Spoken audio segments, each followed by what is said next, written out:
Excellent. Well, thanks very much, and Phil and Dennis, thanks for the kind words about Cambrian.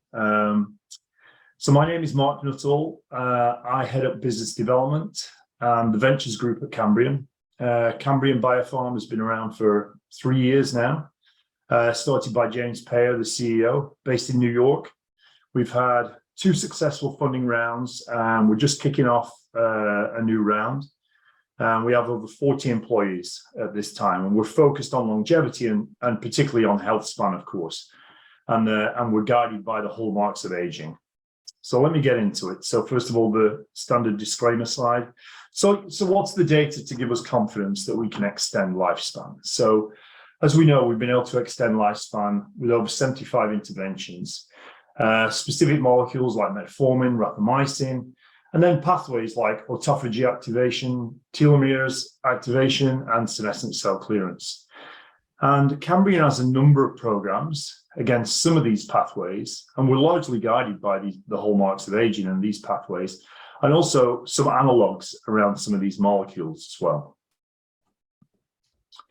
And so if you look at this slide here, and again, the emphasis here is on this increase in health span. It's the extra healthy years that we're looking at. We're not looking to extend old age and the poor quality of time, but increasing the extra healthy years. And so we believe that 3 gaps have prevented drugs that increase mammalian healthy lifespan from being tested in humans. No longevity drugs covered by strong IP, and there was a couple of examples on the first slide I showed. So we're creating molecules that have a strong and long IP with appropriate safety and efficacy data. Also, most biotechs are single hypothesis biotechs, and you'll see from the model that we're going to talk about today, and actually what Dennis and Phil also mentioned today, is that we are a hub and spoke type model, and we'll get more into that as we go through the presentation. And obviously the prevention trials are long and expensive, and we spend a lot of time thinking around about this and how we can give return to our investors in the near term, as was discussed in the previous discussion, but also get into more the long-term increasing health span clinical trials. So to address these gaps, Cambrian we bring drugs with potential to extend health span. We target indications with clear unmet needs. So again, as was mentioned in the previous discussion, while we're ultimately trying to treat a multimorbidity process here, each one of those pathways initially has an indication or indications that is an unmet need. And so we drive into that indication first to understand the pathway, to understand the characteristics around the molecule, the safety, the efficacy, and then in parallel, we develop in longevity. So what this allows us to do is initially have a potentially commercial viable indication in the near term, which everybody's happy about, and in the long term, develop that molecule or a backup or a second series in the longevity space. So it's kind of a parallel lines, if you like. We're advancing a diverse pipeline, and I think this is the key, right? So we're not dependent on one particular platform, on one particular pathway. We have multiple pathways and multiple modalities in this distributed development company. So basically, we have a top co, which is Cambrian itself, and then we have multiple subsidiaries below Cambrian. It creates a platform of prevention trials using precedent of statins and novel risk biomarkers. So this is obviously something we and many others in the industry are developing and thinking about. So James Payer, who's the CEO of Cambrian, was a VC, started Apollo Ventures, and created Cambrian really to combine the benefits of pharma and the benefits of VC and kind of combine this together. So as we said, we have this distributed drug discovery model, very kind of analogous to BridgeBio or the Vance in a way. And again, each C Corp, each subsidiary is basically has autonomy and develops its own programs itself. So this gives us a diversified pipeline and with uncorrelated probabilities of success. Again, multiple shots on goal. We have entrepreneurial incentives for our investors and teams that are based within the subsidiaries and are driving the programs. We have very low bureaucracy in the organizational structure. We have some shared services which are beneficial for the subsidiaries, but basically we keep the bureaucracy to a minimum. And we also support programs for a long period of time, which is something which pharma, certainly from my experience, which has a re-strategization every couple of years, is that we're committed to these programs over a long period of time. And I think that is also a very important factor for success. And we have a very cost-efficient way of doing this. And again, by outsourcing a lot of the work we do, we have a lot of consultants, and we get a lot of bang for our buck, basically. So I think, the model here is really shown to be like the best of both worlds in terms of VCs and in terms of biotech and pharma. So as we said earlier, we're driven by these drivers of aging, the hallmarks of aging, the 13 hallmarks of aging. And what Cambrian's therapeutics programs are around, a gene or a pathway or a process that changes as we age, accelerates the onset of aging disease when amplified, or can slow or reverse aging when removed. And on the right here are the three categories that everybody familiar with this kind of with this field knows about: molecular alterations, cellular dysfunctions, and tissue degeneration. So again, we're largely focused in these areas, both with the focusing on in two buckets, really. We focus on some of the most validated pathways in increasing health span, such as the one that I showed on the second slide. But also we have some extremely novel, innovative approaches to interfering with these pathways as well. So I think we bring a nice balance of risk between the programs and pathways with the most evidence of interfering with health span, and at the same time bring a whole host of innovative programs to the table, which again is something that investors are attracted by. So I think this is where the real cleverness from James comes from, is this idea of the stepping stone indication, and which I kind of described in a slide earlier as well. So, obviously we have a number of different assets, a number of different approaches. And obviously at this time, to go straight into longevity, you're talking about a long time. We're still figuring out the appropriate biomarkers, the design, the talking to the regulatory authorities. But what we're doing here is we have a stepping stone indication. So for each one of these pathways or assets, we have an initial unmet medical need that we drive this asset into. And this is often in the area of cardiac disease or metabolic disease in a chronic disease setting.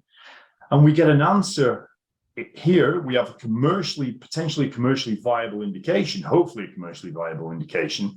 We get to understand around the pathway. We get to understand about the molecule, the safety, the efficacy. And at the same time, in parallel, we either take that molecule itself or a backup or a series 2 or a related molecule against the same molecular target. And we drive that into longevity in parallel. So again, I think these two are complementary. And in some ways, on one hand, it gives the investors comfort in terms of our near-term return, in terms of driving into unmet need. And at the same time, we create potential partnering opportunities for Cambrian. And the way that we're set up in this hub and spoke model, it provides the maximum flexibility in terms of if we don't want to develop ourselves, we can spin out and partner or exit the asset in the program. So a good example of that is an AMPK agonist. So AMPK is a hot target at the moment. You may have seen the Nimbus announcement yesterday with Lilly. So AMPK agonism potentially mimics exercise benefits. So the benefits on cardiac, the benefits on metabolic parameters. And so for longevity, of course, AMPK agonism is a very interesting target and very much on mission for increasing health span. So what we're doing with our compounds against AMPK is we're driving into cardiometabolic diseases to understand more around the pathway, the safety, the efficacy, what's required in dosing, and at the same time, looking at the AMPK agonists in extending health span and longevity. So this is our extensive pipeline in a snapshot. You'll see here we've bucketed in the three categories of the hallmarks of aging in molecular alterations, cellular dysfunction, and tissue degeneration. So there's a few things that, without going into details, because this is non-confidential, that there's a few things you'll notice. One, it's extensive. We have multiple modalities. We're in multiple therapeutic areas. But another really important aspect of this that I want to point out is if you look at the partner column here. So we have partnered with many top academic institutions, with some of the largest pharma companies in the world, to form partnerships to get the best assets and understand, but also to understand the pathways as well that we're targeting for longevity. And this is a snapshot of the timing. So by the end of 2023, we will have 6 programs in the clinic. We're very close to entering phase 2 with 2 of our assets at this time, 5171 and 3300. So again, we're going to be very busy. This is an extensive pipeline, and we are going to be going out and raising a lot of investments required to realize this pipeline in the clinic. But again, I think going back to the original theme about diversification, I think we bring assets with the lowest risk around the pathways with the most validation in enhancing health span, and at the same time have some great innovative programs, brand new innovative programs to drive into this area as well. And so obviously, in the long term, we need to build data infrastructure and scale to run longevity trials. And of course, and I think we talked about this actually yesterday during the commercialization roundtable, is that, we can learn a lot from statin-like approaches in terms of prevention. Lipitor, of course, is a great example of that. And we have to understand with this new frontier, and I think Dennis touched on this as well, that, we need to develop these biomarkers. And so we need to run multi-morbidity outcome trials. We need, and actually James Payer is driving an open source initiative and working with the Longevity Biotech Association, where we would do this in collaboration with many other people, and it would be an open source. The data that came out of that wouldn't be exclusive to Cambrian, but I think this is the way we would move the field forward, by collaborating together.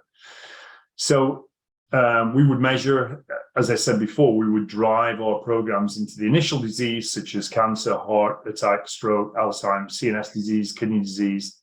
And the trials would be designed using the same principles as the statin-like trials, which showed that statin could prevent heart attacks and strokes. So we do believe, because this is multi-morbidity, the longevity drugs may require smaller trials than the statins. But obviously, this is something that we need to work through. And of course, the trials would have to be running in older people, of course. And I think in the right box, it's extremely important to understand how critical it is to develop the biomarkers of multi-morbidity risk. As we all know, there are several approaches, various biological clocks and biomarkers, and we think it's a combination of all these that's going to allow us to predict the aging process and slowing down the health span progression. Okay, so to summarize, we believe Cambrian is the leader in this rapidly expanding longevity biotech field, the world without disease, right? We feel that we're driving a fundamental shift in the 21st century healthcare in terms of, not waiting until you're ill, but preventing illness. It's the same type of approach, slowing age, almost freezing the phenotype, if you like, of health span. We have a long-term strategy in enhancing lifespan, but we have a near-term biotech value creation by going into these stepping stone indications. We have a diverse pipeline which gives us some really great advantages in terms of we're not focused, all our eggs are not in the AMPK basket or the mTOR basket, but we're very diverse in terms of the molecular targets and pathways that we're going after. And really that, from an investment perspective, I think this makes us attractive because we're not dependent on the outcome of one particular molecular target or pathway. I think this new organizational model that BridgeBio's driving, that the Vants are driving, is very interesting from a probability of success perspective because it gives us more shots on goal. I don't think anybody can say at this time there's an absolute pathway that's going to increase health span. But I think what we're doing at Cambrian is we've incorporated these 17 different programs, and what gives us a much more probability of success of getting a successful health span medication. And we have a clear path for connecting the present to the future in terms of biomarker, biological clock development, and potentially working in an open source, a collaborative model with other people in this field that are, again, I think it's critical that we put all these things in place, which is what Dennis was talking about earlier, in terms of how we develop these compounds. When we know about the safety, when we know about the efficacy of the molecule or the pathway, but then we're in a position to be able to develop those, knowing and measuring how we're slowing down aging and increasing health span. Wonderful, Mark. Thank you so much. Okay. Phil, you get first crack at questions. Thank you. Well, Mark, great presentation. And obviously the progress that you're making is fantastic. 6 products in clinical, that's great. And when you showed us that slide with I think it was about 15 or so other assets that you've got, I can imagine that's going to be quite capital intensive for you. You mentioned fundraising, so just interested to know what the sort of funding sources are that you're working with, and do they understand and are they behind what it is that you're doing? I'm aware of Pyron and people like that, but who else is interested in what you're doing and financing it? Yeah, so to answer your first question, Phil, that it looks like a large pharma pipeline, right? It's extensive, right? And it's in various areas, it's different modalities. And so while we would love to drive all of these programs ourselves, of course, internally and commercialize, we also understand the power of partnering these programs as well in terms of providing non-dilutive funding, providing expertise, in areas that we don't have expertise, right? And, big pharma is fantastic at development and commercialization. So, while our druthers is to drive these internally, of course, I think we have to be realistic and pragmatic around what we can do internally. Having said that, our preference is to get, to continue to get funding through Cambrian. So, we've had success both with family offices and with VCs. I think we're agnostic to where the funding comes from. We would love to get some strategic partners on board, some of the big pharmas, and I think from there, it gives some validation to the platform, and at the same time gives us some kind of help in terms of expertise in terms of drug development. So, these 3 pockets are what we're going to be focusing on going forward. I do think we're actually at a crossroads in terms of funding. I agree with what Dennis was saying. I think there is going to be some, I am less concerned around the funding coming if you have the right model in place.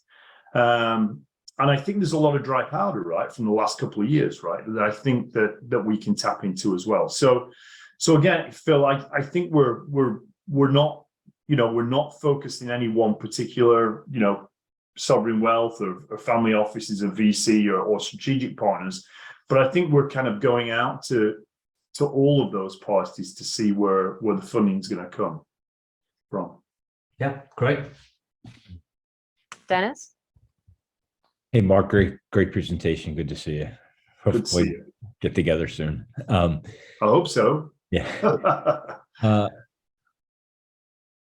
And correct me if I'm wrong, but are you guys funding each program separately, or are you funding kind of just Cambrian as a parent company? Maybe just as we talked about business models a little bit earlier today, and your business model is awesome. It's great. And I'm trying to figure out, is each one a separate entity? So if I wanted to invest, I invest in this program or that program, or do I invest in Cambrian as a parent company, or how does that work?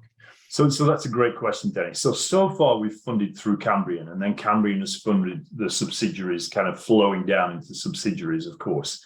Yeah. And we would love as a preference, quite frankly, to keep it that way. And so we have obviously like majority share in all of our subs, but there is an opportunity to also in the future to invest directly in some of our subsidiaries as well. And so that's something we're exploring at this time. And I think that gives us some great options as well, right? Because there may be some VCs or some investors that are really interested, for example, in one sub, right? And really, think this is right. This is mTOR is absolutely the pathway that is going to work here. And so is that, do they want to directly fund that? Well, I think this is something that we can explore in the future. I think what funding from the top co, the advantage of that, of course, is it allows us a lot of flexibility in terms of moving funding around and driving some programs. Right. And maybe parking some programs if we need to. So that's kind of what we're thinking, Dennis. Yeah, and Mark, just a little bit further on this. Like, how's Cambrian structured? How many employees are there right now, or how does that work? Yeah, so we have 41 at the moment. So we have an exec team. Yeah, it's not a lot, right? But what we've been able to do, and I think you saw from the pipeline slide, is that we have a lot of collaborations with universities and also companies as well. And we do a lot of this outsourcing on the outside. So we have effectively over 100 employees, really, if you incorporate the person hours that we're paying for on the outside as well. So that's kind of the model, is to keep it lean internally. And again, not getting to, keeping being cost effective, and really relying on a lot of these outside consultants. But we do understand, honestly, Dennis, that we do have to ramp this up over, particularly as we get into the clinic. And we've just hired a CMO, and Ruth is building a clinical operations team around herself as well. And we understand the importance of sourcing that appropriately. Great. We're rooting for you. Mark, if I might add more of an operational question, I believe I heard you speak to sort of aggregating the biomarker and the omics data to be, the sum is greater than the individual parts, which is really powerful. I'm wondering if there's a similar strategy around the regulatory relationships, because with the pathways you've chosen, they do hit different divisions, and knowing that each division has a unique personality, I imagine you could aggregate regulatory relationship data in order to then move the process in that direction. I'm curious to know if that's an active strategy.